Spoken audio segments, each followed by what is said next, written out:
So, Jeff, we normally record our shows on Wednesdays. Yes, Rick, I know that. So, why do you bring this up now? Well, I was thinking about how we get really wacky on Wednesdays. Okay. I see. More alliterations. We like those. But again, why are you bringing this up now? Well, I just think that I should have moved this recording to accommodate our guest, Hilary Barta. We should have done this on a Tuesday. Okay, but once again, why? Because I love Screwy Tuesdays, of course.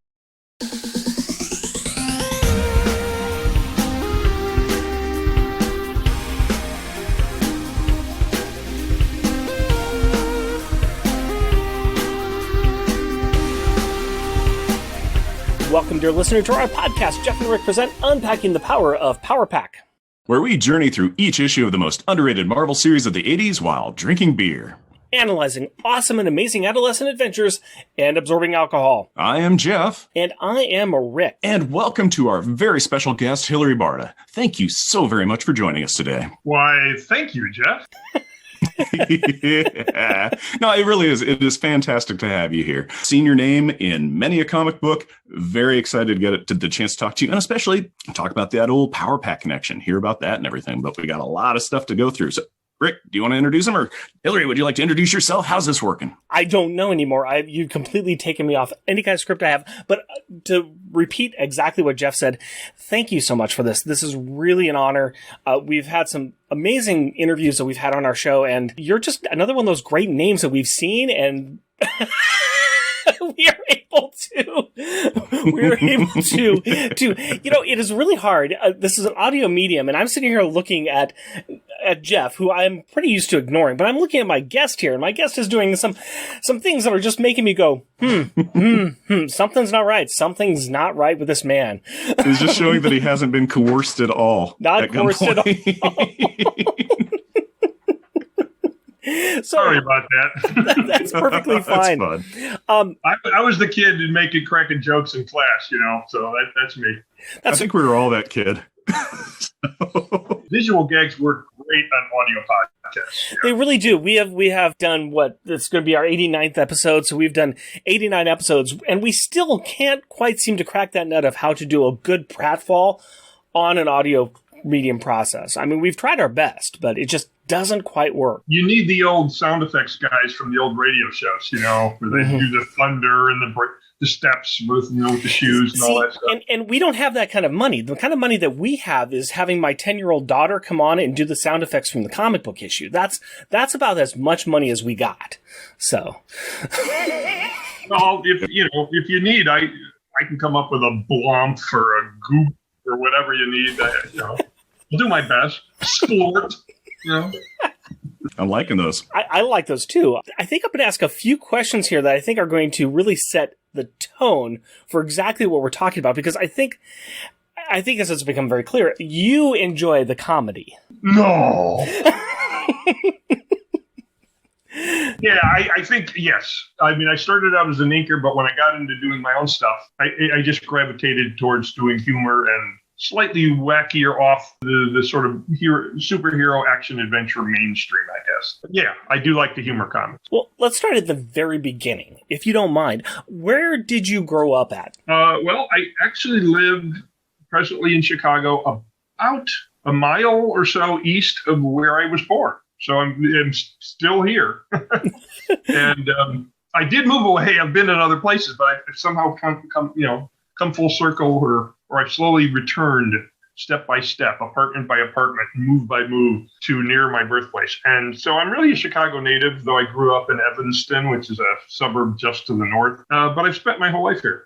And what type of entertainments did you enjoy there in Chicago? Well, comic books were a factor, though I was probably more into movies and television when I was younger. What comics I got usually secondhand through my older brothers. I wasn't really buying my own comics until a little bit later. I remember my dad, on Sundays after church, we'd swing by the newsstand, and my dad would give me money to get him cigarettes and a paper. And then he's like, oh, and here's a quarter for you. And at that time, that could get you one of the giant size annuals. Uh-huh. And so I would pick up, Fantastic Four annual or Thor or something, the 25-cent specials. And those are all like Jack Kirby, John Buscema, Stan Lee. They were fantastic comics. I don't think I've ever enjoyed comics more than those comics. You know, something about being a kid and reading your first comics, you know. But I love movies, and for me, I really fell in love with black and white film, partly because we never had a color TV when I was growing up. So I thought everything was in black and white. I was startled one year when I was in my 20s to find out that The Wizard of Oz turned into a color film like 20 minutes in. I didn't know that happened. That was pretty mind-blowing for the time. That was really mind-blowing. I almost dropped the box I was carrying when I saw the transition. You know, I was like, what? So anyway, but I fell in love with old movies, and that black and white cinematography, I think, has influenced my own drawing quite a bit. You also, from what I've seen with other interviews you've done and your own bio, you have a little fascination for Mad Magazine as well. Well, Mad, to me, the greatest cartoonists that ever lived. I could list them on one hand, but Harvey Kurtzman would be on that list, and some of the people he worked with in the early Mads were on that list. And you asked me what I did for entertainment when I was young. Mad was reprinted in paperbacks back then in the 60s, and I had these black and white paperback Valentine, I think, editions of Mad. They would cut up the book. It was all in black and white. The original comics were in color, when Mad first came out. And that's how I first saw those stories by Kurtzman and Wood, Severin, Elder, all those great artists, Jack Davis. I saw them in paperback form with the panels just rearranged to fit the paperback format. But it was the most amazing, hilarious artwork I'd ever seen. I remember growing up with the Dave Berg paperback. I had, I think it was Dave Berg visits the United States or looks for the United States or something like that. I remember having that. I think I probably stole from my dad.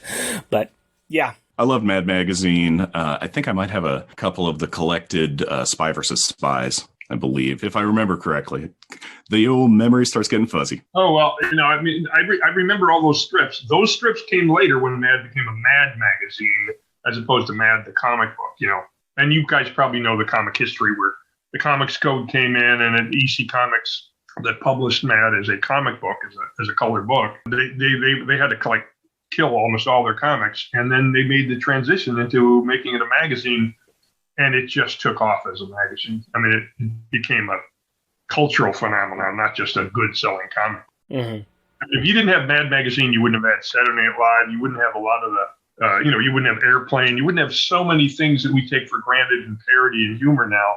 Really were born. The underground comics wouldn't have existed without EC and Mad. Crumb and all those guys. Really, Mad was a huge influence on that generation and later generations as well. I'm kind of like a late baby at the end. I'm at the tail end of the baby boomer generation. But you also have the rest of the parody that comes with it, the political satire, The Daily Show and Stephen Colbert and a few of those other things that then transitioned out of the 90s into the aughts.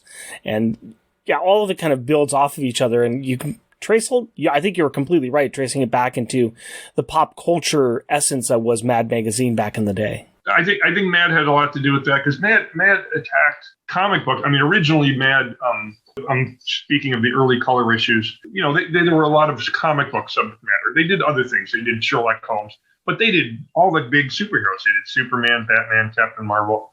And once, for me as a kid, reading the parody of Batman before I really read Batman, Batboy and Reuben, like Harvey Kurtzman and Wally Wood, it was really hard to read Batman with a straight face and take it seriously, because I'd already read this hilarious parody. And oh my God, the Superman and Captain Marvel fighting in Super Duper Man is just one of the most brilliant, comic book fight scenes ever, and it's just hilarious. Oh God. Anyway. Yeah, no, kind of in those lines. It's always like the difference between horror and comedy is almost, razor thin kind of thing, depending on how it goes. So it's like that, where you're going, oh, I just can't see Batman the same way because I've seen him parodied and played as a funny, and now I can see him. Oh yeah, he's hiding in the shadows, but But as you were saying, it's interesting to see how things get their start. And from what we've read, it seems like you started off by hanging around Chicago Comic Cons. Can you talk about that experience? Well, yeah. I mean, Chicago Comic Con might have been unique in this regard. I don't know, but I never had to pay for a table. In all the years I was going as a fan artist and then later as a pro, they welcomed all artists, and the assumption was that we were drawing people to the show.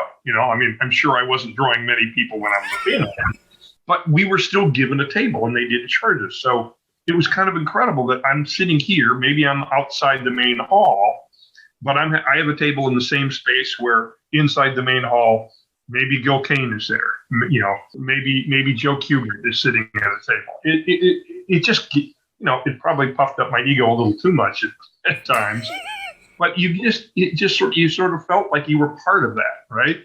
And then over the years, I started getting work, and eventually I'm a professional, and I don't know. I always thought that was a remarkable show. And in later years, when mini comics and self-published magazines and all that stuff started happening, those guys got their tables too. It wasn't until Wizard took over Chicago, they bought the original owners, the creators out, that they started charging for tables, and people started going, well, gee, am I going to make enough money? And it became an economic thing.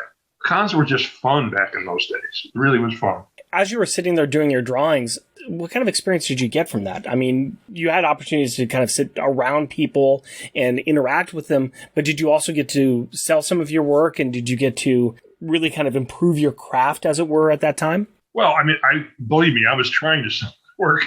I would do like little drawings, I'd be trying to sell drawings for 10 or 15 bucks if I could, I was doing whatever I could. And I was doing ink work, from the beginning. I was trying to do what looked like comic book work, even though I wasn't doing comics. I was doing just character illustrations. I drew a lot of monsters.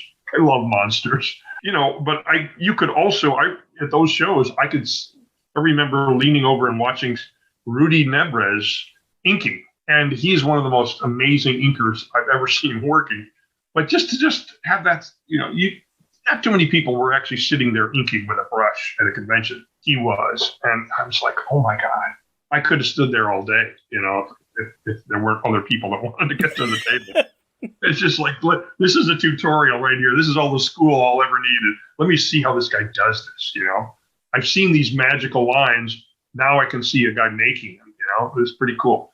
I always was jealous of all the artists I knew that either moved to New York or grew up around New York, where they would just knock on the door of a company or a comic artist, and maybe they could start out as a schlepper, getting coffee for the guys, or washing the brushes out, or racing pages, and then working their way up to be an assistant. To me, I learned by doing or watching. School with comics, I never went to comic book school. There really wasn't a comic book school back then for me. I think it would have sped up that learning curve quite a bit. You've mentioned it a couple times, and I think we should take a moment, because we know you on the Power Pack side as the inker, as an inker on the comic books. And we've talked about inkers, and we every issue we read off the credits. We want to give the honor to the people who created this book, every single part of it. But we are the wrong persons to really tell or describe what an inker is. Now that we've got you on the show, you can possibly tell us, what does an inker do? What is that job? Well, it's an interesting job, because it really depends, because inking is one of the true collaborations where two artists work together. And sometimes those artists never actually meet. Like I don't know when I met Jon, but it was either after we'd worked together for a number of years or after we were done working together, but we met at San Diego one year. But for years, we were just guys who talked on the phone. His pages would arrive. These pencil pages would arrive in the mail or FedEx. It wasn't probably FedEx back then. It probably was the U.S. Post Office. The collaboration is sort of a give and take between one artist and another. And as an inker, typically working with a professional penciler, my job, I always saw, was to try to figure out what that guy, what that penciler, what that man or woman would want to do, because they're having June Brigman on this book as well, right? Yeah. But, I figure out what they were doing and try to carry that through, try to finish that. And I didn't try to change the work unless, every once in a while in my career, I'd get people that needed help. But most professional pencilers don't need help. You just want to finish what they're doing. You want to, render that in what they've done in pencil and ink, and try not to screw it up. With Jon's work, it really was so beautiful. I had a roommate, roommates that were also working in comics, and they would be we'd all pour over the pages and ooh and ah over every single panel. And Jon's pencils were some of the prettiest I've ever seen. His drawings of the kids were just like perfect in capturing both a level of realism and then cartooniness at the same time, right? They were believable as children of that age. They weren't totally, this isn't like, Nancy style cartooning, but then they were expressive in a cartoony way that just gave them life that you wouldn't have if they were strictly realistic. So with doing this then, and especially when you don't get to really meet the person, how do you, as the inker, as the finisher, really try to emphasize their work or emphasize their vision when you may not really have a close understanding or unless you've never actually met them? How do you capture that? Well, I mean, sometimes you don't fit together terribly well. I mean, it really is a matter of meshing two styles because you don't draw the same, right? It's a mix. And Jon and I felt, I was just trying to add a little weight to the lines. I was using a brush by then. I started out, I was a pen inker, and I was pretty bad the first couple of years I was inking. But by the time I was inking Jon, I had a little more control over the brush and the dynamics of the tools. So with his case, the drawing was very exact and very fine. I mean, he's really, his drawings, he would mostly concentrate on faces, hands, that kind of thing. Sometimes the figures could be very simple. He often did very realistic photo reference backgrounds of New York apartment buildings and cityscapes, that kind of thing. There's very little for me to sort of create. It's more like you're executing. If there's a building and it's fading out, you sort of go, well, do I want to crosshatch that, or do I want to do that in another way, fading it out? But Jon put most of that in the pencils. He seldom threw stuff to me and said, oh, you figure it out. He really did finish the pencils. And I was just trying to, you want to add a little line weight. You want to do certain things that might not be exactly there in the pencil. But I wanted to try to capture that expressive cartooniness that I described. That was the essence. That's really what I loved about his work, is just all the little, I'm gesturing with my hands while I'm talking, because I can just picture the way he drew the expressive. The children would all talk with their hands the way we do as humans. And Jon did that and does that as well as anyone. I always have, and I have to admit this, anytime I saw Barta Bog combined on a page, it always made me smile. I was always very happy. So covers and things, literally, every time I saw it, I was just like, yeah, I like that. I like them. So glad to see that. Well, I thank you. And, I got to say, I feel the same way. And I don't mean like I couldn't say that about every pencil I ever worked with, really. It really was a special And I just love doing it, and I would have done it forever. Why did we stop doing it? I don't know. Well, reasons, but you have, other than like Jon, you have worked with some really big names on some really big books, like John Byrne on The Thing, Howard Chaykin's American Flag, Rob Liefeld on New Mutants, and these are all really different styles that these artists bring to the table. So, how do you work within those styles? Well, I mean, Ron Wilson, that was actually the first regular book I did. I'd done a couple. I did like a full issue and a story and a few pages for Marvel. When I broke in at Marvel. Somehow I started at Marvel, which is crazy. I showed at the Chicago convention we're talking about, I showed my pages to Al Milgram, and he's like, well, you don't have many comic pages in here, but your inking's not bad, so maybe I'll give you a chance to ink. So it took me a couple of years to really go beyond doing a couple pages. I did 2 pages on, The Defenders, and they were terrible. And so, it took months for me to get my next 2 pages. But eventually they offered me The Thing as a book. And Byrne was the writer. I never got to ink John Byrne. Ron Wilson was the penciler. And he had a sort of a old-fashioned, I thought, kind of Kirby-influenced, 1960s influenced Marvel style. It was kind of fun. It really looked like comic books. But I was still learning. And that was a book I learned a lot on. I was still inking with a pen. For some reason, I was afraid to use a brush. By the time I got to Bog and I worked with some of the other people, like American Flag, I was inking Joe Staton. To me, it's always, every job's different. You open it up, the style of that guy, it's like, what's appropriate for that guy? And like on American Flag, when I inked that book, I was trying to add a little bit of grit to it. So I know I did a lot of cross-hatching in the backgrounds, maybe because Joe is a little more cartoony than Howard, and I know that first really was a little afraid of the reception of the book. and having a new artist take over. And so I was trying to add a little grit, but I remember Howard telling me years later when we talked at a show, he said, "You were probably the worst choice for inker because we needed somebody to push Joe into the more realistic or grittier or whatever, but soften the cartooniness of it, or don't, not emphasize that." And of course, I completely embraced Joe's cartooniness because that's really who I am. So Howard was just like, "Yeah, you weren't the right choice." That must be so flattering to hear. No, it wasn't personal at all. Purely professional observation and well after the fact. And we were having a pleasant conversation about mystery writers and other things. And, and he's like, "Yeah, we made the bad choice there." He wasn't blaming me, But, I, at the same time, on American Flag, I inked backups.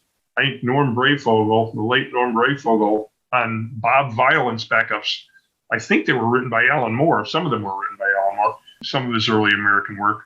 And, that was a totally different style. I mean, you really have to adapt to the thing you're given. I seldom kind of throw my style on top of pencilers. Sometimes I've had pencilers that needed something and you kind of go, "Yeah, I can add lighting to this. I feel like there's license here." But typically I just want to help that penciler achieve his vision. That's really what I want to do. I want to apologize because I was the one who wrote down that question. I was getting a little ahead of myself, a little fast there, and I put the writers instead of the artist, and I feel bad about that. So when I wrote down that question, I also realized too that I have good trade paperback of the things that you were the inker on, and I actually met and was able to get Ron Wilson to sign it. So, I don't think I've never met Ron. So if you see him again, say hi. I would be more than happy to. He's a wonderful, wonderful man. I saw him sitting at the Washington Comic Con a couple years ago, and he was just sitting there. Nobody was talking to him. Went and talked to him for a little bit. It was like, I didn't bring anything for him to sign. Went around, picked this up at the con. It's like, yes, I will buy that for $5. Not a problem at all. Went over the table like, "Can you please sign this?" So you couldn't find kickboxers or something? I probably could have if I looked harder, but I walked by the table, it was staring right up at me. I'm like, man, there's a missed opportunity if nobody picks that up. So you have been a penciler, an inker, and a writer. Which of those gives you the most pleasure to do? Well, I do love them all. I think I got into inking, frankly, because I wasn't ready to do the other two things. So it made sense. I was slow to the game of really learning the comics part of it, the storytelling part of it. And, the writing is the storytelling part of it too.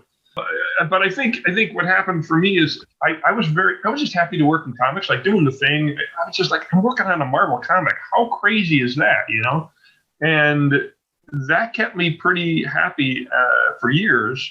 And at some point, I just started burning out on that, right? You don't use all of your brain when you're inking. It's more of a craft thing. It certainly doesn't use the part of your brain where you're a storyteller because you're just purely visual, purely line work. You could spend your whole life inking and never learn how to draw. Some inkers are like, the best inkers know how to draw, but there are inkers that their own work was kind of like, because they didn't have to. They were working with great artists and they knew how to add a sheen to it or a polish, and they could get away with that. A lot of inkers are really talented artists and they just don't draw fast enough, or they're happy being an inker. They're so good that that's what the companies want them to do. Mm-hmm. I think that's changing now. I mean, in the present industry, what with digital drawing, a lot of inking is slowly becoming less and less of a valued skill. But anyway, what was the question? What would you? It sounds like you burnt out of inking, but being a penciler, being an inker, being a writer, you've done it all. What's your favorite? I enjoy them all. I mean, honestly, inking is the easiest part for me. So, like to actually draw the pencil page, to come up with the idea, that's kind of work. Sometimes things happen very quickly in penciling, but often it's the inking is like I'm done with the heavy lifting. Now I'm just having fun with the brush, and I'm just at this point I don't, I'm loosening up to the point. I was afraid to use a brush. I mentioned on the thing at that stage. Now I'm just so relaxed. I almost too relaxed, So Yeah. it's great to get there. It only took me 30 years, Well, I think it's with any skill or any talent, where it's just like, well, I know how to do it this way. Yeah, that's a great way. That's another way. But that's another way. That's new. I'm happy in my comfortable little hut. Oh, sure. Right. And the funny thing was, I don't know how funny it is now, but at the time, like my portfolio included brushwork and included I was doing illustration work and stuff. I did some very little, but I did a few science fiction illustrations and things like that before I got into comics. And I used brush, I used different tools, I used all kinds of techniques. But when I got an actual page of professional pencils, the first person I ever saw was Don Perlin. It was like I froze, So it wasn't just that I got used to the pen, but I felt safer with it because the brush is like a wild man. You really can't press it against the paper. It's totally, you have to relax and let it glide. It's a more difficult tool to master, but once you master it, you go, why was I spending all that time with the pen? Because I think I was trying to make the pen be a brush. I would, trying to get it to be flexible and to do the tapered lines that come naturally with a brush. And pens usually have a much more narrow kind of variation of width, whereas a brush, you can do one hair to a very thick line. So I was just afraid to do it professionally. Like, I don't want to screw this up kind of thing. And I remember Carl Potts was an editor that I worked with for many years at Marvel. And Carl once, he kind of noticed my art seemed to be my inking was a little stiff probably. And he said something like, Hilary, you need to loosen up and tighten up.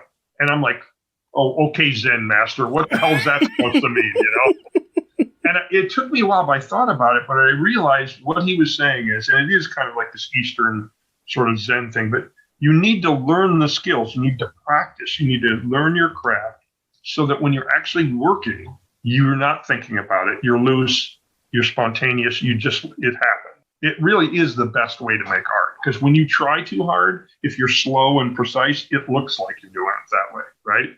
It doesn't have the feel that you want of the natural flow and the sort of spontaneous line. Okay, that's a lot of art talk. No, this is why we have you on here. Yeah, I mean, this is great for us. I'm not an artist. My drawings, my skill is not good at all. I'm trying to encourage my daughter to become more of an artist. I'm trying to hope she will pick up and continue on with her skills. She's good. I'd like her to see her continue. I want to give her advice like that if at all possible. But I wanted to go back and say, Carl Potts, we spoke to him last week. We interviewed him last week and we talked to him for about 3 hours. He had wonderful things to say about you as well. And it seems like there's this great group of people who you've had the pleasure of working with. I've met some of my best friends in comics. I mentioned roommates. The first two roommates I had for many, many years when I worked in comics were comic book people. They were also, Brian Thomas was the first comic roommate I had, and he was an inker like I was. He eventually, he did his own stuff too, but mostly he was an inker at that time. Working for Chicago companies, First Comics and Now Comics. There was another company that I'm going to forget. I don't know if that was Kamiko then or whatever. Anyway, there were other companies. And then Barry Crane, who also worked, did some stuff for Carl and elsewhere. But then, there was a point when I went out, I left Marvel and I started working at First Comics, and I was penciling a book for them. They like, Hilary, we want you to be a penciler. I'm like, what? And I was totally unprepared for that. So I'm supposed to pencil and ink a book. Well, very quickly, I got behind schedule trying to do both. And I had to find an inker. They're like, well, you could find one. We could get one for you. But if you really want to find your own inker, fine. And I ended up, looking around the area. And there was a guy named Mark Nelson who's gone on to do great things. He did the first Aliens series at Dark Horse. Oh, yeah. Mark ended up being my inker. And he's like still one of my best friends to this day. He lived in DeKalb. I live in Chicago, and it's like an hour and a half, maybe drive or an hour. So I'd go over there for a weekend and hang out and stare at him while he was inking and driving crazy, He'll tell you he almost punched me a couple times. Mark was like Mr. Texture. I really loved just doing solid black, and Mark would break everything up into texture, and cross hatching or lines of some kind. And so he started just doing this, and then he just started doing what I would say he'd add the serial. He'd like put little specks of things around. And I'm like, oh, that's perfect, Mark. And then he'd add one more mark. I'd say, no, stop. And he'd turn around and give me the look, the eyes of the stare of death, like Bela Lugosi, like looking around. He's like, don't do that, Hilary. You really probably shouldn't watch someone eat your work. It's kind of a weird. or do a running dialogue over it where you're like, good, bad, good, bad. It's like, I need my own calm and my own flow. I need my relax and tight, please. There. Okay. Yeah. Go sit in the corner, Hilary. Yeah. Here's a stack of comic books. Here's a quarter to go to the store. But yeah, at some point, I was doing books that other people were inking. And I went to DC. I penciled Plastic Man. I was one of the co-plotters on it, but mostly I was the penciler. And John Nyberg, they said, no, Hilary, we don't want you inking it. We're going to get you an inker. It's going to be John Nyberg. And he did a great job. But it was just so weird. It's like, this is my dream book, and I couldn't ink it myself. I got to do the covers, but that was it. It's a wacky biz. I guess I'm lucky. Some people get pigeonholed in one little job. Like you're an inker, you're a letterer, you're whatever. And to get out of that to do something else is not always easy. And you kind of got to jump at the chance if somebody offers you something else to do so you can expand. But look at guys like Jimmy Palmiotti. Really was an inker for years. And now he's one of the most successful writers of comics. It can happen. Since you brought up Plastic Man, we're a Power Pack podcast, so we don't know a huge amount about DC, but we do like alliteration. So could you tell us more about Plastic Patrick or Plastic Man, Patrick Eel O'Brien? You were the celebrated artist on the 1988 miniseries with Phil Foglio. So what was it like working on that stretchy character? Earlier, I was talking about my favorite cartoonists or some of the greatest, and I would have put Harvey Kurtzman in that group. I would also put Jack Cole, the creator of Plastic Man, in the top 5 of comic book cartoons. I just absolutely adore his work. And I think Plastic Man is he's my favorite superhero, period. It's just the most beautifully drawn humor strip. And Jack Cole was almost endlessly inventive. I mean, he came up with gags and just every issue of Plastic Man and Police Comics, just the most amazingly fluid, beautiful artwork. And then he later shifted into noir in the late 40s when they started turning it into more of a sort of horror humor comic, if you can imagine that. And he did the lighting and everything required for that. I loved it, and I really did treat it in some ways as an homage to Jack Cole. And the way it came about, frankly, is I'd heard, I think probably through Doug Rice. Doug Rice, Phil Foglio, and myself, we sort of sat around and plotted the issues and came up with the stories. Phil wrote the script, and then I did the penciling. But Doug, I think, told me, I heard that Phil Foglio was offered Plastic Man at DC. I said, what? And he said, yeah, but Phil he's not sure he wants to do it. He doesn't really know the character. And I said, what? I was at a loss for words.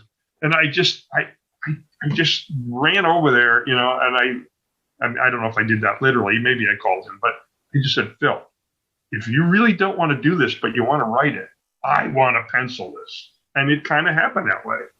And if Mike Gold was the editor, Mike had been my editor at First Comics, so we'd worked together. But it was just like I kind of just jammed my way into that project, by my enthusiasm and love of the character. It was great to do. It was fun to do. There were some real serious problems. That was the time when they were doing the flexographic press. Plastic plates, so the lines would get wiggly, and there's some kind of ugly production things. But working on Plastic Man was a dream, and it was fun. The style, I don't know. For me, the style changed because I learned so much drawing 4 issues. By the 4th issue, Doug said, "How come you're drawing Woozy differently?" Woozy is Plaz's sidekick. Woozy Winks, which someone recently told me that Woozy was patterned after character actor Hugh Herbert, who you guys may have heard of, possibly, but he would be a supporting player back in the 30s and into the 40s. Anyway, I didn't even know that, and I'm a Plastic Man buff. So we had the opportunity to reach out to Jon Bogdanove before the podcast, and ask him if there was questions he would ask you. And he told us that your genius comes from grokking the essences of whatever you're working on. You grokked Jack Cole's Plastic Man the same way you grokked Jon himself. Per Jon, he wanted us to ask you about extreme perspectiveness. And if you are aware you have that power, is it something that you worked consciously to develop, or is it just a conscious part of your process or method? Or is it just your genius? Okay, I'm not comfortable with the word genius here when we're talking about Jack Cole and Harvey Kurtzman, but what do you mean by extreme perspectiveness? I'm not sure. I believe that what he's talking about is the way that you're able to really encapsulate somebody's style and somebody's essence of how they do their work. It's a little bit like we were talking to you before of how you try to bring what or emphasize what they are drawing when they're drawing as a finisher. When you were drawing Plastic Man, I think he's really saying that you were really capturing that essence of what Jack Cole did. Well, okay. I mean, it was a very conscious effort that I tried to model the drawing of Plaz on the way Jack did it. And other people tell me, oh, Hilary, I always know when you ink something, for instance. They'll tell me that. And I don't see my style as that much of a standout style. Like Wally Wood, one of my favorite artists and an inker who I've learned a heck of a lot from. And a lot of the things I do, I learned and pattern after what Wally Wood did. Wallace Wood. Apparently he didn't like to be called Wally. Sorry, Wallace. Anyway, Woody. He liked Woody, though. But Woody would often dominate the penciler, right? He'd essentially erase the drawing if he didn't like it. And his style was just, he couldn't draw any other way than Woody. He blended with different artists, and I think it was partly a matter of certain artists he respected. Joe Sinnott inking Jack Kirby doesn't really look like Jack Kirby, right? Mm-hmm. Right. He refines the faces. He softens things and makes them a little more traditional illustration. Wood would do the same thing. He would just turn everybody into wood. And I've never felt like I did that. And it just, to me, I don't know. I don't want to use words like sensitivity, but if something looks good to me and there's a style, if you start changing it, to me, it starts to fall apart. There are plenty of inker teams where the penciler is dominated by the inker, and I love it just fine. Like, I do love Wally Wood inking anybody because I love his inking. So I don't really care that he changed the penciler to get that effect. That was never really in my personality. I don't feel like that was something I want to do. Though every once in a while you'll get a penciler and they just need help, and you have to kind of go an extra. I mean, typically in comics they would pay you if you had to do extra work. But if it's just because the guy can't draw well, you're not going to get paid for that. If they give you breakdowns or layouts or something, you get more money per page because you're doing part of the drawing. Mm-hmm. But it's a case of just fixing things because the guy can't draw. You just have to suck it up and you get your inking rate anyway. I think that, and going back to Jon's word of genius, and we really like your work as well. So, don't take offense at it. But I think that what you just said is kind of proof of that. And I think that's what Jon was trying to say with that question is you're cognizant of the work that somebody's put in and you're not willing to change it, but you're willing to encourage it or fix it where necessary, but you're not willing to change it and you're willing to let that go through. And I think that also is what you did on Plastic Man as well. I will admit to you, I had not read your run on Plastic Man until last night. I bought it and I was hoping to get through all 4 issues last night, and I would have too, except darn it, it turned to 12 o'clock at night and my eyes said, no, we are going to sleep. But I did notice between the first and second issue that there was that stylistic change, which was also very fantastic. First issue was very, very cartoony, and the second one just had a little bit more noir in it. So I'm interested in finishing up that run and seeing how you progress through. One thing that happened, and this is purely a technical thing, I was talking to John Nyberg, who was inking that book, and John said, well, how do you want it inked? He wanted to know, this is a conversation you would have with a penciler if you, maybe pencilers had given him that, kind of guidance before where they would say, well, I'd really like to go for this kind of look. They'd name an inker or a certain art style. I don't know if I ever had that. I don't think an inker ever asked me before, what do you want me to do? Like, how do you want me to work this? I'm like, you just ink it, right? I said, well, what look are you going for? So I named artists from that period. Jack Cole himself, Lou Fine. And when I said Lou Fine, John just said, oh, he was another guy that worked at Quality Comics, the publisher that did Plastic Man. And he's a beautiful artist and a master of the brush. And John Nyberg was a comics fan himself, and he had an idea of what that was. And the word Lou Fine is in his name. He thought it meant very thin, fine lines. And Fine did very detailed work, but there was a fluidity to it. And when I saw the inks coming in on the first issue, I was worried, based on my history of working on the books that were printed on the flexographic press, that some of these lines would not print.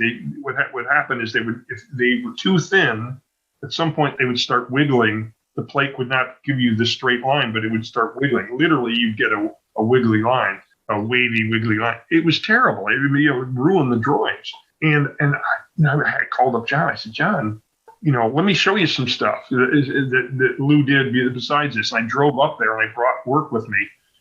And I was showing, he's like, oh, I thought you meant something much more, thinner and what. And so I think John's work changed a little bit. I'm not sure exactly when I was up there now, but he lived in Wisconsin, so I drove up from Wisconsin to Madison, and we talked. I remember my editor saying, he was like, he called me up, or I called him, but he said, Hilary, why'd you go and piss off a good inker? And I'm like, what? Well, I hear you were telling him you didn't like the inking, I'm like, okay, we were just having an artist-to-artist conversation, and I explained to him that I was worried the stuff wouldn't print, and he's like, oh, it'll print fine. I go, I don't think so. And sure enough, the first issue came out, and there were all kinds of wiggly lines. But John and I had no problem at all. We were friends, and it's like, I don't know what the heck was going on there, but like I was crossing some line. You don't talk to inkers, and whatever. Yeah, I think the style will evolve, but I was just learning. Honestly, it's really hard to start drawing something on page one and have your look down, like know what you're doing on that character. And I'd never really drawn like Jack Cole before. I never tried to draw that character, and so it took me a little while to figure out how I was going to do it. And I think it evolved more into a little more of me simplifying the characters a little bit and less slavishly studying Cole like I was in the first issue, maybe. Not doing a perfect copy of him by any means, but trying to do it as opposed to just absorbing it and then drawing it my way. Right. How about we shift over to talking about some Power Pack? Yeah. So you inked a number of Power Pack comics, and I think you did those for John. So like starting in number 28 and with most of the issues through 54. How did you get onto Power Pack as the inker? Was like, did John go, I want you? Were you assigned? And then did you have a favorite issue or cover that you collaborated with? Well, I honestly don't remember specifically if, I doubt John knew who I was as an inker because I was just doing this and that. Probably Carl Potts put us together. Like, Carl is an artist himself and he's the editor. And he probably thought, John's taking over from June on the book. And he's like, okay, who can we get to ink him? And I'd done work for Carl before. So I assume that's how it happened. But honestly, that's lost to the mist in time here. But, from the beginning, I don't think I have anything from those first couple issues. I think the first issue I have is like around 31, maybe. But no, I felt like we were clicking very quickly. I learned so much as an inker in the intervening years. When I started at Marvel, we talked about the thing. I was just a much better inker by then. Much more able to adapt to a pencil and to try to figure that out on ink. I don't know if I have a favorite issue, but there's so many. I have favorite drawings. One of my favorite drawings that I ever inked is Franklin Richards was introduced as a character in the Power Pack at some point. And John's drawings of Franklin, there was something about them that were just, there was something different. There was a sensitivity and a loveliness to these delicate features of this young boy. And there was one panel in particular. I remember when I got the pencils, I called my friend Barry into the room. I said, Barry, look at this drawing. Franklin was sleeping on a couch, and I have no idea what issue it was in. I don't own the page. John got that one, I guess. and I was like, is that the most beautiful drawing you've ever seen? It was just so, And I talked to Jon on the phone, and he said, well, Hilary, I'm glad you like it. That's my son, Kal-El. Yeah, I used him as the model for Franklin, and he was sleeping on the couch, and I drew him. And I'm like, oh my God, no wonder it was a beautiful drawing, right? Yep. He's just, all the love he has for his son is put into that character. You know, it just, I don't know. I was going to ask if you knew the muse for Franklin in the books, and actually the muse for Franklin's teddy bear as well. It's Kal-El's teddy bear. So, is that true? Yeah. I don't know if Jon ever told me that. So yeah. But I just knew, you could just tell there was something special about the way he drew that character. Yeah. I think we could go and find that too. I pulled down my very heavy power omnibus book and I was trying to flip through there really quickly just to see. It would have been nice if I had one of those, but I haven't. You're not alone in saying that. There's a lot of original members who are kind of like, oh, that's cool that's out now, and I'm not being comped one. I don't think Jon got one, which is kind of criminal, you know. I know. Name is right there. Name is right there on the spine. He should get one. Yeah. No, this is a great book. I'm glad they're doing this. With the second edition is coming out probably in the next couple of weeks, I believe. Yeah. It's a great way to be able to just be able to pull it off the shelf and flip through and see the wonderful artwork. Yeah. I think the second omnibus is coming out June 22nd, if I remember correctly. I think so, yes. Okay. Any issue would come in, the pencil would come in. I'd just like, oh, wow, this is so cool. There really weren't any down issues, you know, like we're like, well, I guess this one will be okay. Yeah, there was the issue where they were paying homage to Winsor McCay and old comic strips and Mobius, you know, that one, you know, all the sideways. Elsewhere. It's just, you know, there's just so many wonderful things in that run. And every once in a while they'd have to squeeze the X-Men or something in some crossover. And, you know, Louise's stories were always wonderful. But there were so many, you know, sometimes my favorite scenes, I just sold one of these pages. I finally started pulling out my originals, and I put a couple online to see if anyone would want them. And there are people that are fans of this book. And I was gratified that people were still interested.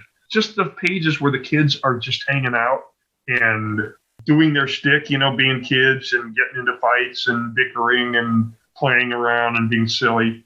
They're just wonderful. And that's where Jon would just, his body language of the characters, the staging and the drawing, that expressive drawing of his, that's where he just shone. I got to tell you that's some of our favorite stuff from the books itself. We tend to like a lot of those everyday life scenarios where the kids are just doing the everyday life stuff. Sure, the big explosions and spaceships, those are all fun and neat and stuff. But when you just have the kids being kids, it's kind of neat. It's really fun. And like you said, he's got an eye. He's one of those rare artists that has the eye to draw kids. And to be able to capture that and to be able to express it is really wonderful. Yeah, I agree. And having a wonderful inker like yourself to, you know, emphasize that. A veritable genius. Veritable genius. We're not arguing that. Not self-described genius. Allow me to update your wiki real quick. No! I want to do just a quick aside on that. I was looking up some wiki stuff on you, and there's one where the post on you is Hilary Barta is a famous writer. On the famous writer list, he is a writer who is famous as a writer. I'm like, wow, that is... How does he survive with such great praise and so much knowledge of him out there? And then like an ad pops up going, you should give us all your personal information and sign up. And I'm like, no, I think I'm good now. Wow. Okay. Yeah. Do you have any other wonderful memories of working on the book with Jon or with anybody else on the book with Power Pack? Specific memories. This is going back a ways. Yeah. I mean, you know, one of my fondest memories is just during that run, which was sort of off and on. I wasn't in every issue. Jon wasn't in every issue. I'm not sure if I was taking breaks to do other things or if I was just, you know, we were just behind schedule constantly. I can't remember. I just remember that we'd have these late night conversations. You know, you'd be working, I probably had the phone, you know, put the speakerphone on and just, I'd be inking and talking to Jon. And we, having never met at that point, and we just spent all this time talking. And I just recently met Kevin Nolan, He's the guy that did these what so-called reality checks in the Plastic Man miniseries. I requested him as the guy to do it. I really wanted a style much different from mine, and Kevin was one of my favorite artists. But we never met. But he's doing this, and we end up talking on the phone, and we talked on the phone. You know, he just talked for hours. Artists, if you hit it off and you're talking about comics or something you love, you can just, you know, time just goes by. And the same thing with Mark Nelson. You know, we'd just be talking. Mark and I had this thing where it was, we'd say, "Oh, we're watching Letterman," and that what that meant was we were on the phone and we both stopped talking and we were just working, but we were still on the phone. We were so comfortable being in that space of drawing and having this little, you know, phone box going that we would just, like, 5 minutes would go by and he's like, "Oh, we're watching Letterman again." You know, the TV's on in the background. We both have the same channel on. Yeah. We're both watching the same show, and we're not actually talking yet. We're still on the phone. What you're doing is called parallel play. You're comfortable enough with the person where you're like, yeah, we're together, but I can kind of do my thing, whether it's reading you can do your thing, which might be watching TV. Yeah, it's kind of fun how you can do that. It's the comfortable silences. Yeah, well, and you know you're comfortable or tired. But, you know, in the case of Bog, you know, it was kind of sad because I think once that run was over, once we weren't working together, I didn't talk to him as much, and we eventually kind of, you know, drifted apart and then have reconnected online, and it's been nice to kind of sort of talk to him again. But yeah, you just sort of have this, it felt like it was the season of Bog for a few years, you know. We were connecting and having fun working on the book together. But for me, anytime Jon would do stuff with lighting and atmospherics, that's something that I love doing on my own work. So our work was really aligned when he would do something very dramatic. That's where I feel like I gravitate towards that kind of the stuff I learned from old movies, you know, the lighting, the film noir kind of shadows and all that. Anytime a penciler does that stuff, I kind of go, ooh, oh, that's going to be a fun panel day. I think that I'm good before our conversation is completely over. I'm going to buy a couple of those pages off you. Because I don't have any original Power Pack pages. Here's an opportunity where I can grab a couple of those. All right. Well, yeah. You know, tell me which issues or which pages you're looking for. Maybe give me something to. I did. You know, inkers get a third of the pages, and I still have most of the ones from those years. So. We will work on this probably after the podcast. But yes, sir. So you were asking about favorite stories or favorite moments. I remember that issue that. They're at some kind of entertainment place where there's dinosaurs, and who's the villain in that one? It's the Mad Thinker. Yeah, the Mad Thinker is sort of behind there, and he must be controlling these animatronic dinosaurs. But there's just these great scenes of them in a mall with dinosaurs and all these beautiful drawings. And I don't know if Jon had models of dinosaurs or if he was working from other reference, but they were just lovely drawings with lighting, you know, and all the you know, kind of like, you know, leathery skin effects, all the wrinkles, just beautiful drawings. It was, you know, I love that stuff. Working on that stuff. That's also where there was one shot of callback to Bill Watterson where they have Calvin and Hodge walking through there too. I was thinking the same thing myself. They're dragging him. Yep. Right? Yep. He's like, but I want to go over there, and they're dragging him. Yeah. It looked like there was just a call-out love pictures of a lot of people that it might have just been that Jon knew, because it seemed like there was a lot of like, that's not just a background person. That is somebody put face forward prevalent where it's like, this must be somebody that he knew. Or I don't know if it was maybe if you put anybody in that you knew, where he was just like, hey, you got loved ones, throw them in. I didn't throw anybody in there. I mean, Jon did the pencils, but I think there was the issue where they go to Maine. I think it's with the whales and all of that. Mm-hmm. When they plan that big you know, summer vacation trip, there's shots of all these kids on the beach or walking around the resort or wherever they are. And Jon and his family are in there. And at some point, and this literally happened just within this last year, I'm looking through the pages and I see this and I go, wait a minute, how did I get this page, you know? And I wrote Jon and I'm like, Jon, this is your family in this panel, right? That's you and your wife. And he's like, yeah, oh yeah. And I was like, well, I got to send you the page. So, you know, I sent him that page, and it was so crazy that he like I've had this thing sitting in my pantry and the stacks of art I have in there with, for 20 or more years. Like, this does not have the same meaning for me that it would for him. So that was kind of fun to return that to him. By the same token, Carl Potts was in town, and I was like, Carl, did you ever get any art from Power Pack? He's like, no. And I'm like, well, we got to resolve that. And so I found one of the covers I had. He actually did the layout, and so Bog signed it after Potts or Kapotts or whatever. So I'm like, well, how about this one? He's like, perfect. We are going to talk. Speaking of Carl Potts. Yeah, this is all my clever ploy to get more pages. Take my money. Take my money. Just got to drop a couple more names. Yeah, and then Wheezy and June were over, and we were looking at this one right here, and they handled it for a while. You see the smudge? That's June's thumbprint. Speaking of Carl Potts, you are the second interview we've had since we covered an issue of What that featured a parody of Power Pack. That was What number 1. And you and Carl Potts both were involved in that issue. And then you went on to write and draw more issues of this. So, what about that book kept you coming back, not only as an artist, but also, I believe, a writer a couple times, right? Oh, yeah. No, I even from the very first, I was involved in stories. I wouldn't necessarily script. I've always been a little bit shy about doing the full script myself for whatever reason. And I like having the comfort of having, giving a plot to a professional writer. Carl was always throwing different stuff at me to ink. And I inked different covers and a page of this. For a while, all I ever did was 2 pages of this book and 2 pages of that. I was the guy they'd call up and say, how many pages can you get done over the weekend? And I'd say 3, and they'd send me 3, and then I'd mail them out on Monday. It was a weird job because I was just doing piecework. But one of those covers that I did was an Eric Larson Punisher cover. And in the middle of, it was like there was some character in the foreground.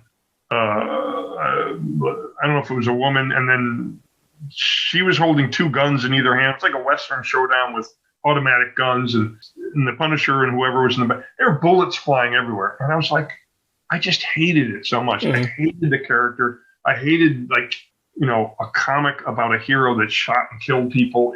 It was not the comics I grew up with. And I really, and while I was inking it, I just said, I don't ever want to touch this character. And I signed my name. This is the only regret I have, is I signed my name Barta, Hilary, instead of the other way around, like I was filling out a form, because I wanted to send a message somehow. But it was how I was feeling, like this is a job. I wasn't happy with the job. It was nothing about Eric Larson. And that's why I regretted it. Like I somehow was insulting him. It was not about his art. But I told Carl, I said, Carl, don't offer me any more Punisher. I don't want to do it. I just really loathe the character. And he said, I respect that. That's fine. But when he told me about I said, well, okay, but I want to do a parody of that character. And this goes back to talking about Mad, right? I mean, because is a softer, it's a company doing, parodying its own comics. And they're never going to do it as savagely as another company would. But it still is parody. And I really, there were 2 characters that were the most violent of Marvel, was Wolverine and the Punisher. And those were the characters I did again and again in I did a few other things, but mostly I was like, I just want to make these kids laugh at these characters. I want to undermine these characters in any way I can. And the first issue, I had the idea for the story, and then I told Peter Gillis, and he wrote the script, and then I penciled it. And Carl said, well, I'm going to have someone else ink it. And I was kind of brokenhearted. He said, you have your choice. You can have Kevin Nolan or John Severin. And I'm like, oh, my God. Well, I said, let's go with John Severin, one of the original Mad artists. And it was just, I called him up and thanked him for doing it and told him how much I loved his work. It was great. I'm just going through and looking at it now, and having conversations with you making me really appreciate a little bit more of this, and it's really great. It's really fun. I thank you very much for doing it. I know Jeff, when we were reviewing it, he's like, parody is not entirely my thing here, and I'm like, but this is good stuff. And especially when you're a kid, this hits you just right, and this is what gets you into that comedy aspect of it too. An adult human came up to me at a Chicago show just maybe 2 years ago or so and paid me the greatest compliment I've ever been paid in my life. He told me that one of the first, if not the first, comics he read was an issue of What and he was reading my story, and he laughed so hard he peed his pants. He said he was on the bus going to grades. He was in grade school, and I said, I hope the bus was on the way home. He said yes. But he just laughing so hard. I was like, you can't give you a humorist any greater praise, No, that's true. So there you go. My high point in comics was somebody soiling himself. We've had somebody say that they did on one of the things that we did on our show. He was at work and he took a sip of like water or soda or something, and then something we said made him do a spit take and then start kind of choking. And it's just like, spit takes are laugh money. It's like if you're on the opposite end of it, it's just like, I said something so funny, you spit up your drink all over me. The terrible price of comedy, but I got paid in laugh money. So, oh, bodily fluids. Yeah, there you go. Well, hopefully it was water. He didn't sneeze on you, did he? No, he didn't sneeze. I had one friend. Yeah, I think I've had somebody spit water on me, and then this person, I think, just spit water on their work computer and then had to explain. He was just like, oh, no, I just kind of choked. Instead of explaining, well, I was listening to a podcast and they made a thing that was funny. And then I've also had, I think, Dr. Pepper spit on me before. So. Well, hello. Someone has joined us here. This is Carrie, who we discovered that child labor is replenishable, so we wanted to use her on our show. And also, we get to use her voice to do Katie's lines and the sound effects. Yep. Well, cool. Nice to meet you. We like to use her for many things, including asking questions of our guests. I hope you enjoy. What pets do you have? What pets do I have? Well, I don't have any pets at the moment, but I had a dog. His name was Leo. He was named by children in the hospital where he was brought in. They brought kittens and puppies into the hospital for the patients who were all children in this hospital. And they named him after one of the Teenage Mutant Ninja Turtles. And my girlfriend was working as a nurse at that hospital. Excuse me, not a nurse. She was a therapist. But anyway, she was working at the hospital. And she said, Hilary, you have to take this puppy. They're trying to find homes for the pets. And I said, I don't know if I want a dog. But I fell in love with him the moment I saw him. And he was my best friend for like 16 years. He's no longer with me, but that was my dog, Leo. And I haven't had the heart to get another dog because I love him so much. How perfect is it that you would get a dog that they named after a comic book character?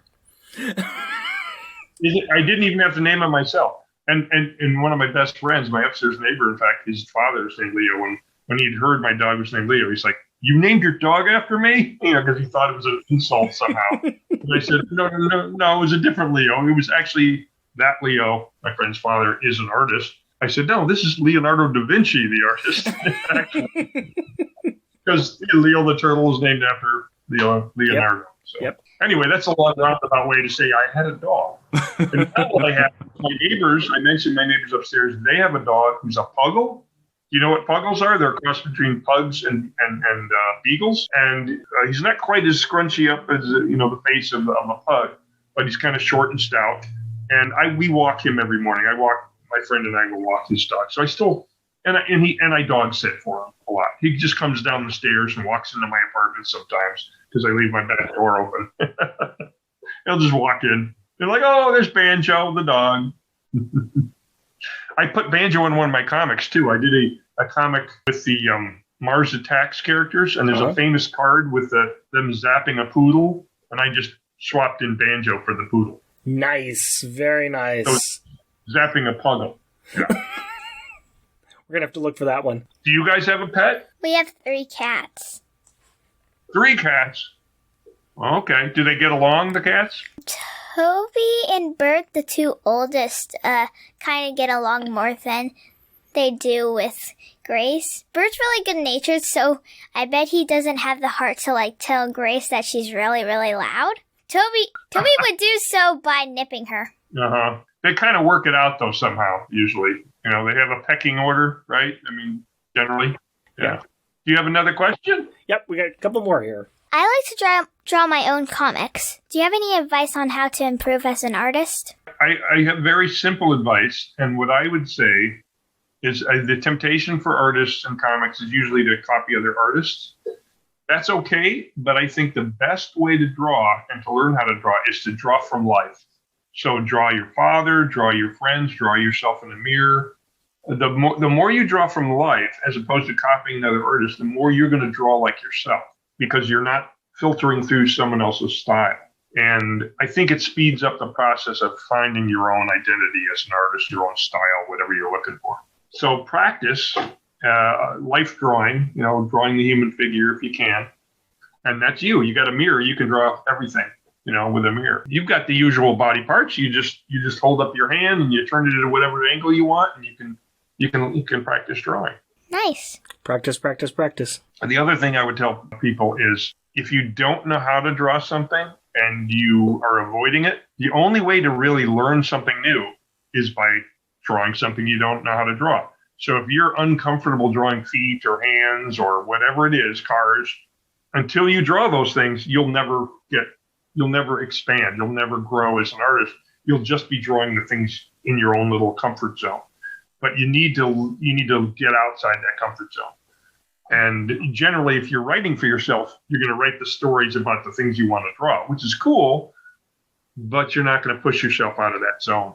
So sometimes just practice drawing the stuff you don't feel good at, and eventually you'll figure it out. Thanks. It's very good advice. You're welcome. Do you have a favorite Power Pack character? I honestly don't even know that I do. We were talking earlier. I love the way Franklin Richards, who is sort of a guest member, maybe. I love the way Franklin was drawn. But I think Katie's just so darn cute. I like Katie. Jack and Katie, I think Jack, because he was such a rascal and he's always getting into trouble or, saying the goofy things, he was a lot of fun. He was a lot of fun. Alex is kind of serious, and whatever. He's great, but you kind of like the prankster. Jack's my favorite too. I just like Katie because after you do the voice of her for a few times, you start to get really used to her, and then you just are completely on her. She is our Katie. You identify with her. Gary's saying, I like having this job, and that's my character, so I like it when she gets lines. So you guys reenact the comics a little bit? I mean... A little bit. We do our own fun little retelling, and then whenever it's a good line, we try to put the line in there. I do Alex's voice, and Alex is always a little scared. And then she does Katie's voice. I get my wife to do Julie's voice, and then I pitch it down a little bit because she sounds young anyways. Jeff does Jack's voice. Jeff, go on. Well, you see, dog breath, I don't think I need to do my homework today because I'm not a smarty pants like Smart Alex. The very first episode that we did, we were talking and decided that Jack had a very curmudgeonly soul. And so I just turned him into an old-timey prospector and have been holding on to that voice forever. I was going to say that's an interesting choice.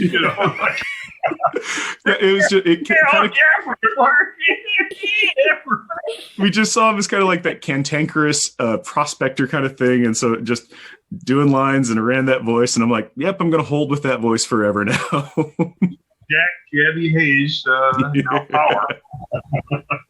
Sometimes they do advertisements at the beginning of one show, and one time I did the voice of She-Hulk, and then he just toughened it up. And that was literally me trying to sound tough, and then he just toughened it more. Yeah, by the time I was done running it through a lot of different scrubs on the Audacity, Carrie was like, I can't even recognize my own voice. Well, I don't know. If Jack can be a prospector, She-Hulk can be a 10-year-old girl. It's kind of fun. I mean, it's not canon. It's just canon in our podcast universe. It's okay with me. You want to say thank you? Thank you. Well, you're welcome. Thank you. We will start wrapping up here. We got a couple more questions we were going to ask you from our listeners. Nicholas Prom was wondering, he wants to know everything about your work illustrating Shakedown Street in Grateful Dead Comics #6. Oh, boy, I thought these would be Power Pack questions. That's a curveball. I'm sorry about that. No. I'm happy. It's a fun curveball because I got to say, I think that's one of the best things I've ever drawn, even though I don't like the finished product because I'm not crazy about the color. what it was is it was a book where essentially I'm sure your listener has read the books. It was sort of the equivalent of a comic book rock video, right? We were illustrating a song, and the one thing we had to do was use all the lyrics. They did not tell us what the story had to be about. It was up to the artist, so we were writing and drawing the thing. And I just, there was a list of songs, because they were checking off the songs that other people had drawn. So I just picked that song because I was familiar with it, and I had an idea. I wanted to do this story about homeless people and kind of a poetic story without a real strong narrative, more symbolic, maybe you might say. And that story had, it was in the city and then in some neighborhood, this part of town, it refers to in the lyrics. And I tried to compose it with these longer panels where shadows were very important. It was from light to dark. It kind of had to do with the theme of this growing problem of the homeless people and their the numbers grow during the course of the comic book. It becomes almost like an army of homeless people. It was a really big deal for me, and I was just very unhappy with the coloring. I thought the coloring really did not follow my idea. And when I talked to the guy on the phone about it, he just said, "I'm going to do it my way." And I'm like, okay. And so it's just, but I still have the originals, and I'm just really, like some of my favorite drawing I ever did. There's some, not every page is perfect, but the ones I like, I just think, yeah, I really plotted it out. I lettered it myself, and I designed it all to leave room for the lettering, and then I don't know. And there's always positive and negative space. Some of the lettering is white on black in the shadows, and some is black on white in the lit areas. I don't know if that explains it, but we got one letter, at least I was told. I was forwarded from Kitchen Sink, the publisher, sent me the letter. They said, "Well, you got a letter about your story," and the writer, they were a fan of the Dead, and they hated my story because they said you took one of the funkiest songs rather that the Dead ever did, and you turned it into a total downer. So that was the only feedback I got on the story, is it was a total drag, and I don't know what everybody else thought, but that's. I hope this person liked the story. I know that Nicholas Prom currently does a show called Captain Freaks Out Psychedelic Radio Show, and it's basically a bunch of psychedelic radio songs that he does back to back to back with some little commercials in the middle of it. But he's also another Portland area resident, and we've had him on our show before. I've gone out to bar with him many, many times. He's a big fan of music. I'm pretty sure he likes it, but I'm definitely going to be talking to him about it, and I'm definitely going to borrow the issue from him because I have not seen it, but I am fascinated by it now. So yeah, just think of it as a sort of almost 1930 style. There was a movie, I think there were two versions of it, maybe made by the same guy, and I'm going to forget. I think it was by Abel Gance, who was famous for making Napoleon. I think that was his biggest film, literally biggest. At some point, there's 3 screens. It was the widest film ever made with 3 different cameras that were, tied together in projection. He made a film called J'accuse, I Accuse, and it was like the Dead of previous wars. As the rumblings of the new war was starting up, the Dead rise up to protest that they're going to do, that they're going to be killing more men for war. And there's this army of the dead. And I'm not saying that the dead and the homeless I wasn't equating them, but I think that might have been a visual inspiration. This sort of like just silent army marching, of the dead. It's really a striking visual. Anyway, I've got to try to find this book now, and I got to check it out because I am completely fascinated by it. So I want to look this one up. And I said Army of the Dead. I don't think there was any connection at all between the Grateful Dead and the Dead. Decades apart. Decades apart. I just realized that sounded like I was making some connection, and that's not what I meant. Anyway, there you go. But yeah, I think the same guy did it as a silent movie, the same story. And then he did it on the eve of World War II. You do one about World War I, and then you do one about World War II. It's like, yeah, this unfortunately never gets old. There's always going to be another war, it looked like. Anyway. I'll just say on that, yeah, about the wars, it's like, yeah, second verse, same as the first. kind of thing, basically, unfortunately. There you go. But another one of our listeners, Ian Jackson, wrote, "We're in Maine for a couple of days, and my kids remembered to bring these favorites for us to read while we were here." And he's referencing the Power Pack issues where they went to Maine and dealt with dolphins. "The style of the dolphin dream sequence has always interested me. How did you, and Jon approach that differently? And how much photo reference was used for Maine?" Well, okay, as the inker, I didn't use any photo reference because Jon penciled everything. He drew whatever was drawn, the characters, the reference from Maine. Jon did that. That was I have those pages here somewhere. I really liked it because this sort of the way he did the shadowy stuff with the dolphins underwater. I can't remember the dream sequence though for some reason. What do you remember what that?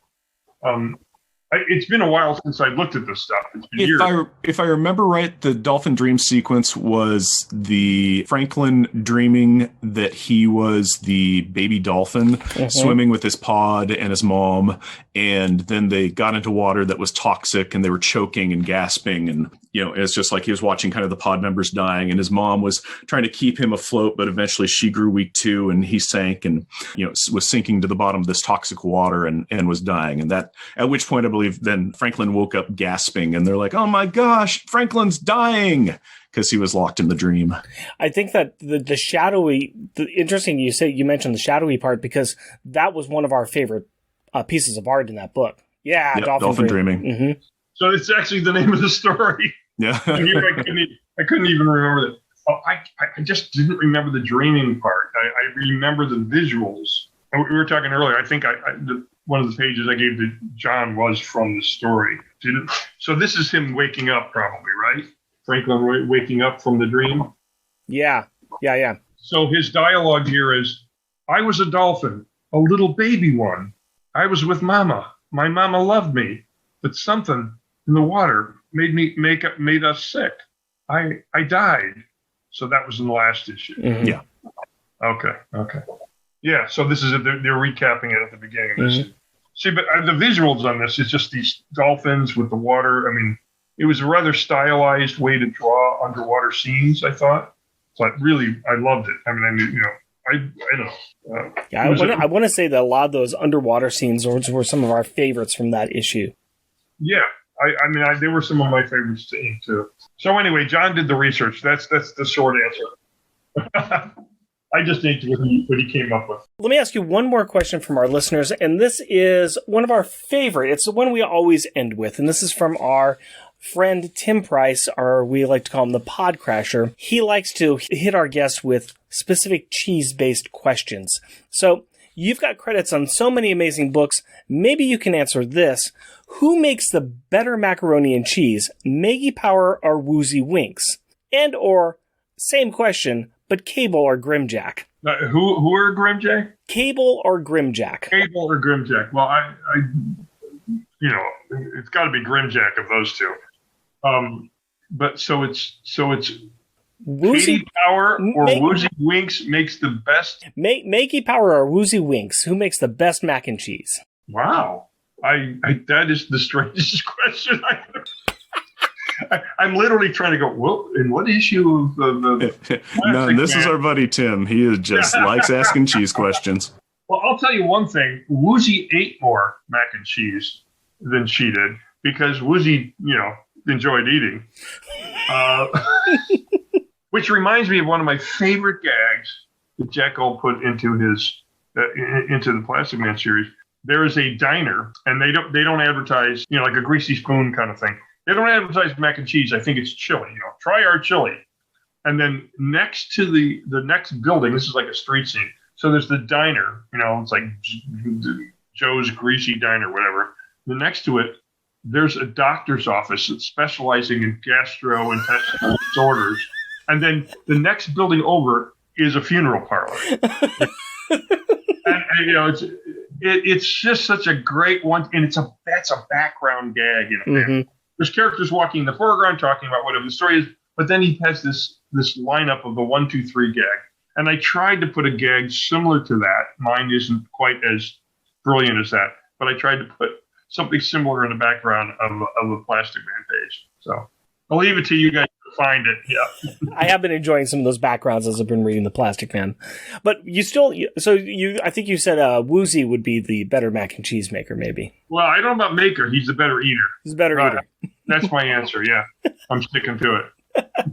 As we were wrapping up, I just wanted to ask, is there anything that you are working on now or that you would like to promote on our show that you would like to tell our fans about, or anybody that you are working on, or is going to be released soon? Well, I haven't been doing a lot of comics for publishers recently, but last year I did a story for this Marvel anthology that Alex Ross curated. I think that's what the term they used. That was fun to kind of go back and do something with Marvel and do a humor story. And that's being collected now.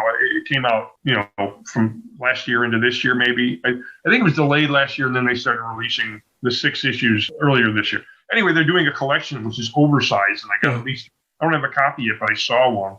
It really is a beautiful format. It's like as big as the artwork, kind of giant book. Very nice and soft cover, and it seemed like it was only $20 or something. It's a good deal. But on my own, I just do my work. Most of my work is available on the internet now. I post stuff all the time. I do a Screwy Tuesdays. You were joking about that earlier, and I do a Screwy Tuesday drawing every week, and I've got a Patreon page. I've got a website, hilarybarta.com, and I put my stuff up there. And, I'm all over social media. I'm working on stuff. I have all these comics that I'm doing just for me, and I'm not always the best ramrod to get the thing going because I'm doing it for myself for fun. But I have a number of comics that are going. They're either all waiting for a guy to color them or waiting for someone to letter them. And everything's sort of in different stages. I just drew a story called Pretty Conan, and all the lyrics are from Sun Ra, the jazz musician. And Nice. That's got to be one of the weirder things I've done in recent years. I want to encourage everybody to go out and to pick up your stuff and to look at it, because I know I've been following your Screwy Tuesday, and I think that you've got some wacky stuff. I've been enjoying looking at your older work with Plastic Man, and we are huge fans of the work that you used to do with Jon Bogdanove. So I think that it's been fantastic, and really, really have appreciated you spending the time with us and talking about it. So thank you. If I can quote Jon just for a real quick second to you when he was asking his questions and kind of talking about some stuff. One of the things that he said, Hilary is a seriously underappreciated talent about whom the world needs to hear more. Anything we can do to push your message forward is we are flattered and honored to be able to do that. Well, thanks, Jeff. Thank you both. And Jon is the sweetest guy in the world. I don't know what to say. I'm humbled, and it was a wonderful time in my life working on Plastic. That was wonderful too. But working on Power Pack, all these P comics there, Power Pack and Plastic. Anyway, alliteration, man. Power Pack was great. I'm glad. It's great that you guys are doing this and keeping this book alive for people, and devoting so much time to it. It's flattering. So thank you. Thank you so much for joining us and sharing some of your history with us. And I got to return, what Jon said was very flattering, but the same could be said about Jon and Louise, right? I mean, the two of them. When you work on a book that's a labor of love but isn't the best-selling comic, everybody working on that book knew that, well, if we went over and did an next book, we'd be making royalties up the wazoo. But they loved what they were doing, and it shows in every issue and every page, really. I was happy to be along for the ride. Say thanks again. I appreciate it. Carl was talking about that, though, saying how, everybody at the desk loved Power Pack. But he was also talking about how, it's but there was that X desk, and you knew it's like sometimes he'd lose talent over there because... I'm still friends with Sarah Tuchinski, who was the assistant editor, I think, during at least part of that run. Mm-hmm. She was Carl's assistant. And, it's like... We were just, chatting on the internet the other day. It's like, you just make friends in this business when you're working on stuff you love together, That's so great. Being able to gain a friendship and maintain it for any kind of length of time, because it's easy, it's just in my own life. I've seen how, friendships have waxed and waned. And then I've got some that have, lasted since, I got a buddy of mine since first grade that I still do stuff with. So it's interesting to see how relationships form and develop. Well, they do wax and wane, and as I alluded to before, that's part of the thing is I go from one project to another, and I'm working with someone else, and so you start, you might be not be talking to the person you were working with last as much during that time. But anyway, you're already saying goodbye. Let's end it up. Yeah, we gotta let you get some sleep here. Shout out time! We like to recognize those listeners who take the time to write in or leave us a review. And this is for episode 86, where we covered two comics. New Mutants number 49 and X Factor annual number 1. Al Sedano and Resurrections, and Adam Warlock and Thanos podcast. Chad Michael Simon. Charles Gears. Clinton Robinson and his podcast Fan Film Fridays and Coffee and Comics. Jeremy Daw. Matthew Fenner. Max Reads Comics. Sailor Bear Zodar. Sean Ross and the Secret Wars and Beyond podcast. Sebastian. Waffles from Waffles and Mario Talk About Things. Who says, Shatterstar is a member of Power Pack. No, he's not. You need to listen again. We need to thank our Patreon supporters. Adorably astonishing and amazing Andrew Burns. Cheerfully cheeky and charming Char Logan. Challenging, cheesy, and chuckling Charles Gears. Destructive and devastatingly delightful Damian Witter. Dynamically dangerous and devious Doug Jones. Exciting, energetic, and entertaining Edward Verocci. Jesting, joking, and jovial Jeff Polier. Just jealous and jeweled Jeremy Daw. Muscly, mighty, and meticulous Matthew Birdsey. Mythical and magnificent monologuing Matthew Laserwitz. Rudely rhyming and running Rustin Fritcher. Steely, salty, and steamy Sailor Bear Zodar. Sad and sickeningly silly Shag Matthews. Strange and stirringly steady Stephen Gray. Tyrannically terrifying and tame Tim Price. Technically terrific and triumphant Todd Enoch. Weird and wonderfully wacky Wind. Be sure to check out the other shows that we are on. Our Junior Agent submissions on the MI6 Rogue Agents episode of On Her Majesty's Secret podcast, and monthly Monday Movie Muck About, my most awesome movie show, which is on the Longbox Crusade Network. And we have some merchandise available on Redbubble. Go to redbubble.com and search for Unpacking the Power of Power Pack. Jeff and Rick Present is a bi-weekly self-produced podcast recorded in front of a live studio audience of a bunch of paper. If you would like to interact with us through the magic of the internet, you can do so through Twitter at Jeff and Rick Present, our Facebook page, Jeff and Rick Present, our email address, jeffandrickpresent, all one word, at gmail.com, or at our website, jeffandrickpresent.wordpress.com. Also, our YouTube channel is at Jeff and Rick Present. And if you would like to help support our show, we are on Patreon. You can find us at patreon.com, Jeff and Rick Present, all one word. We are also a proud supporter of the Hero Initiative, and we will be donating 10% of our Patreon donations to this great cause. We encourage everyone to give what they can to this worthwhile organization that helps the creators who provide us with such great content. Go to heroinitiative.org to find out more. Please rate and review us wherever you can. Tell your friends about us and share your love for us on social media. And as always, we want to thank the powerful people in our packs. My wife Cindy and our daughter Carrie. My fiance Hilary and our daughter Aurora. And my dear friend Lisanne, who knows where she is, and she'll be joining me soon. We love you. Until next time. Costumes off! Our theme music is 80s Action by Kevin MacLeod at thecopsick.com and is licensed under Creative Commons by Attribution 3.0 license. No, people want to hear a hardcore, well, I'm looking for page 13 off of issue 58. So how much, let's do some that's good content right there.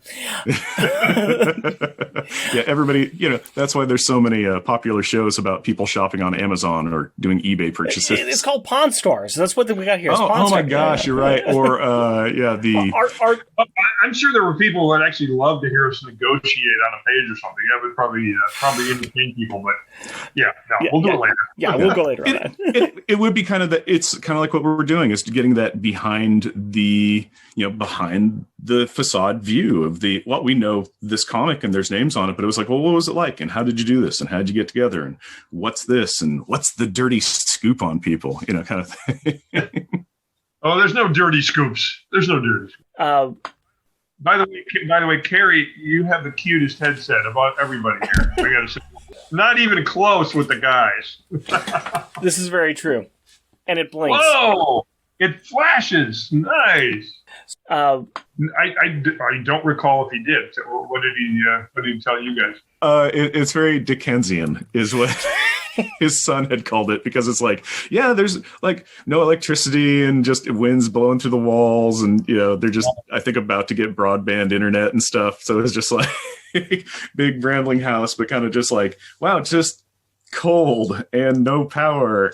And Well, as long as there weren't like pickpockets living in the basement, I mean, I don't know. all of them named Pip.